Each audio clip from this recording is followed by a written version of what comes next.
Hi friends, welcome to Ashrita's creations.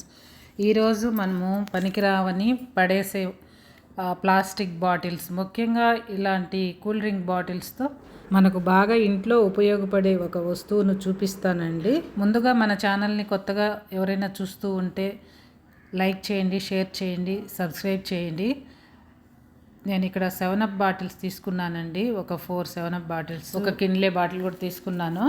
తీసుకున్న తర్వాత పైనుండే label తీసేసి ఈ విధంగా మార్క్ చేసుకొని కట్ చేసుకోవాలి. అన్నీ కూడా 4 బాటిల్స్ కూడా ఈ విధంగా కట్ చేసుకోవాలండి. ఆ తర్వాత ఇలా కట్ చేసుకున్న ఈ బాటిల్ పై భాగాన్ని ఈ విధంగా సన్న పీసుల్లా కట్ చేసుకోవాలి. ఈవెన్గా ఉండాలి. అదేవిధంగా పొడవు కూడా ఒకే దగ్గరికి కట్ చేసుకుంటే చూడడానికి అందంగా ఉంటుంది.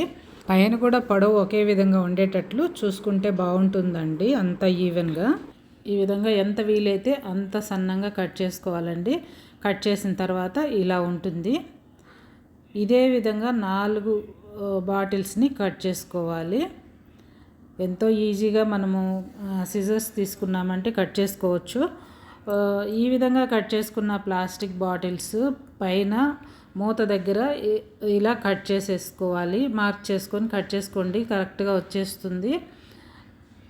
ఇవి కూడా 4 కాకుండా ఒక 3 బాటిల్స్కి మాత్రమే ఇలా మూతలు కట్ చేసి పక్కన పెట్టేసుకోవాలి. ఇప్పుడు మనం చేయబోయే వస్తువుకు ఒక్క రూపాయి కూడా ఖర్చు లేదండి.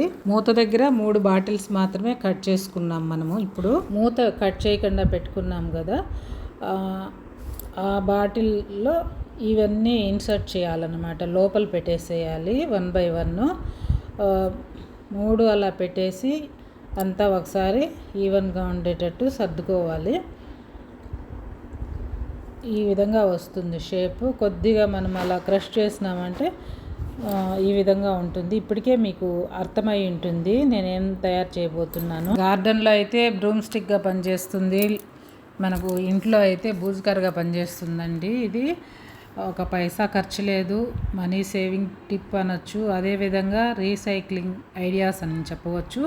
ఈ విధంగా సోడా బాటిల్ని కూడా దీనికి కట్ చేసి పెడితే బాగా కలర్ఫుల్గా ఉంటుంది. ఇంకా ఈ 4 చాలే అనేసి నేను రెడీ చేశాను.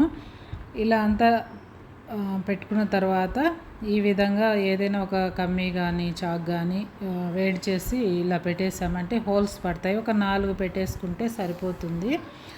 మినిమం 4 బాటిల్స్ ఉండాలండి. మ్యాక్సిమం ఎన్నైనా ఉండొచ్చు. మనకు కుచ్చు బాగా ఎక్కువగా కావాలంటే ఎక్కువ కూడా 5-6 బాటిల్స్ అయినా పెట్టి చేసుకోవచ్చు, బాగుంటుంది. పొడవు కూడా మీకు నచ్చిన విధంగా చేసుకోండి. నేను పెట్టినట్లే చేయాలని ఏమీ లేదు. ఇలా 4 హోల్స్ వేసి నేను టై చేస్తున్నానండి. చక్కగా గట్టిగా ఉంటుంది. అదేవిధంగా అటు ఇటు కదలకుండా మనము బట్టలకి వేసే క్లిప్ పెట్టేశాను. నీట్గా ఈజీగా ప్రిపేర్ చేసుకోవచ్చు. అదేవిధంగా ఎక్స్ట్రా ఉండే పీసులంతా కూడా కట్ చేస్తే ఈవెన్గా ఉంటుంది బూజుకర్ర. ఇక్కడ మన ఇంట్లో మాప్ స్టిక్ కర్ర కానీ ఏదైనా ఉంటుంది కదా, విరిగిపోయినట్టు అవి ఎత్తి పెడుతూ ఉంటాం మనం, దేనికైనా యూజ్ అవుతాయని చెప్పేసి. అలాంటిది ఒకదాన్ని ఫిక్స్ చేసుకున్నామంటే నీట్గా బూజుకర్ర రెడీ అవుతుంది. ఇది మనకు ఏసీ కింద ప్లేస్ మనకు బూజుకర్ర పట్టేటట్లు ఉండదు కదా, అలాంటి ప్లేసుల్లో కూడా దీన్ని పెట్టి మనం క్లీన్ చేసుకోవచ్చు. చూస్తున్నారు కదా, పల్చగా ఉంటుంది, అదేవిధంగా వెడల్పుగా ఉంటుంది. తొందరగా కూడా మనము క్లీన్ చేసుకోవడానికి అవుతుంది. మీకు నచ్చితే ఖచ్చితంగా వీడియోనైతే లైక్ చేయడం అయితే మర్చిపోవద్దండి. లైక్ చేయడం వల్ల 10 మందికి ఈ వీడియో అనేది షేర్ అవుతుంది.